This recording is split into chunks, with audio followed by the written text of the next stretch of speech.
मूर्तीला झुंजार होनी ललकार आसमानाला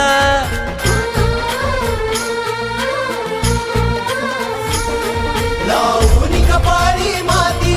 घे पक्ष तिच्या पाठी हुंकार भरारीसाठी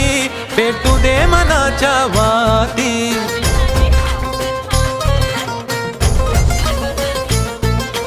मानमनी अभिमान मनाची शान खुल्या आसमानी